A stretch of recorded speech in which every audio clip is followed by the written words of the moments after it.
আসসালামু আলাইকুম। আমরা আপনাদের আইগেন মান এবং আইগেন ভেক্টর চ্যাপ্টারটা একেবারে জিরো থেকে শুরু করেছিলাম।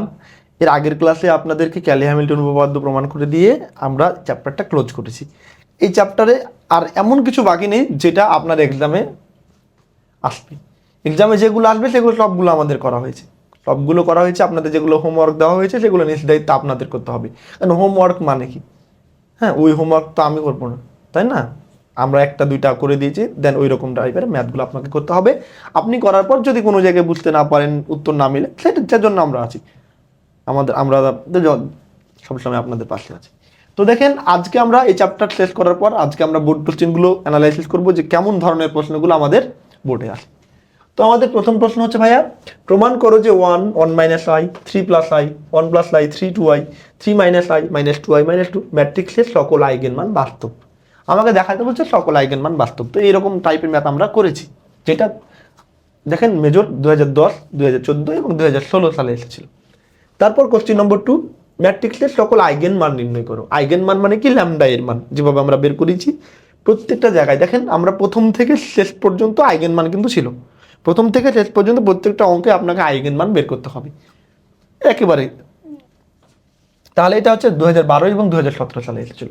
তারপরে এ সমান একটা ম্যাট্রিক্স দেওয়া আছে, ম্যাট্রিক্সের সকল আইগেন মান এবং অনুষঙ্গে আইগেন ভেক্টর নির্ণয় করো। এটা 2018 এবং 2021 সালে এসেছিল, এটা আপনাদের জন্য ইম্পর্টেন্ট। তারপর হচ্ছে কোশ্চেন নম্বর 4, এই একটা ম্যাট্রিক্স দেওয়া আছে, ম্যাট্রিক্সের সকল আইগেন মান এবং অনুষঙ্গে আইগেন ভেক্টর নির্ণয় করো। সেটা আপনিও দেখেন, এগুলো পারবেন। কোশ্চেন নম্বর 5, ম্যাট্রিক্সের সকল আইগেন মান এবং অনুষঙ্গে আইগেন ভেক্টর নির্ণয় করো। এটা 2021 সালে এসেছিল। এগুলো আইগেন মান আইগেন ভেক্টর আমরা করেছি।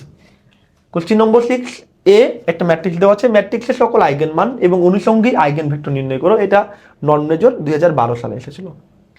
তারপরে কোশ্চেন নম্বর 7, একটা ম্যাট্রিক্স দেওয়া আছে, ম্যাট্রিক্সের সকল আইগেন মান এবং অনুষঙ্গী আইগেন ভেক্টর নির্ণয় করো। একটি বিপরীতযোগ্য ম্যাট্রিক্স পি নির্ণয় করো যেন পি ইনভার্স এপি একটি কর্ণ ম্যাট্রিক্স হয়। যেগুলো আমরা করেছিলাম, এটা দেখেন এগুলো বড় বড় অঙ্ক। এটা 2007 সাল, 2016 সাল এবং 2019 সালে এসেছিল। তারপরে কোশ্চেন নম্বর 8, এত ম্যাট্রিক্সের আইগেন মান এবং অনুষঙ্গে আইগেন ভেক্টর নির্ণয় করো। একটি বিপরীতযোগ্য ম্যাট্রিক্স পি নির্ণয় করো যেন পি ইনভার্স এপি একটি কর্ণ ম্যাট্রিক্স হয়। এটা দেখেন কত আসছে, 2010 সাল, 2013 সাল, 2021 সাল। তাহলে এইরকম রিলেটেড ম্যাথ দেখেন 16 সালে এসেছিল, মানে রিসেন্ট যেগুলো 16 সাল, 19 সাল, 21 সাল। তাহলে আপনি দিবেন 25 সালে পরীক্ষার্থী, তাই না? তাহলে আপনাদের জন্য ইম্পর্টেন্ট। তারপর বলছে, ভাইয়া এ একটা ম্যাট্রিক্স দেওয়া হচ্ছে, ম্যাট্রিক্সের জন্য ক্যালি হ্যামিল্টন উপপাদ্যের সত্যতা যাচাই করো। আমরা ক্যালি হ্যামিল্টন উপপাদ্যের সত্যতা যাচাই এরকম ম্যাথ করেছি, যেটা 2021 সালে এসেছিল। তারপর এ একটা ম্যাট্রিক্স দেওয়া আছে, ম্যাট্রিক্সের জন্য কেইলি হ্যামিল্টন উপপাদ্যের সত্যতা যাচাই করো। এগুলো আমাদের করা আছে, এটা 2010, 2011 এবং 2013 সালে এসেছিল। তারপর কোশ্চেন নম্বর 11, একটা ম্যাট্রিক্স দেওয়া আছে, ম্যাট্রিক্সের জন্য কেইলি হ্যামিল্টন উপপাদ্য সত্যতা যাচাই করো। এটা 2012, 2014, 2022 সালে এসেছিল, রিসেন্ট। কোশ্চেন নম্বর 12 এ দেওয়া আছে, ম্যাট্রিক্সের জন্য কেইলি হ্যামিল্টন উপপাদ্যের সাথে বিপরীত ম্যাট্রিক্স নির্ণয় করে। আমরা বিপরীত ম্যাট্রিক্স নির্ণয় করেছিলাম, সেটা 2017 সালে এসেছিল। এই কেইলি হ্যামিল্টন থেকে আপনাদের প্রশ্ন আসবে একটা। তারপর কোশ্চেন নম্বর 5 এ, কোশ্চেন নম্বর 5 না, এটা আসবে 13, এ এত ম্যাট্রিক্সের জন্য কেইলি হ্যামিল্টন উপপাদ্যের সত্যতা যাচাই করো এবং এ ইনভার্স নির্ণয় করো। এটা 2010 সালে এসেছিল।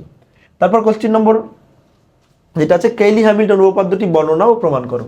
কেইলি হ্যামিল্টন উপপাদ্যটি বর্ণনা আর প্রমাণ করতে বলছে, যেটা দেখেন 2004 সাল, 2005 সাল, 2007 সাল, 2008 সাল, 2009, 2011, 2014, 2016, 2020 সালে এসেছিল। এটা আপনাদের জন্য ইম্পর্টেন্ট। এই কেইলি হ্যামিল্টন উপপাদ্য বর্ণনা প্রমাণ অবশ্যই আপনি করবেন, আর কেইলি হ্যামিল্টনের সাহায্যে যেগুলো সূত্র ম্যাথগুলো আছে সেগুলো করে যাবেন।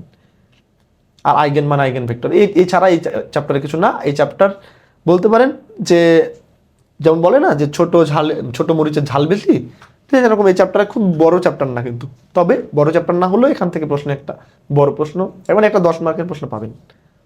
তাহলে আজকে এখান পর্যন্তই, আমরা অন্য কোনো চ্যাপ্টার নিয়ে পরবর্তীতে হাজির হব। সেই পর্যন্ত সবাই সুস্থ থাকবেন, ভালো থাকবেন, আল্লাহ হাফেজ।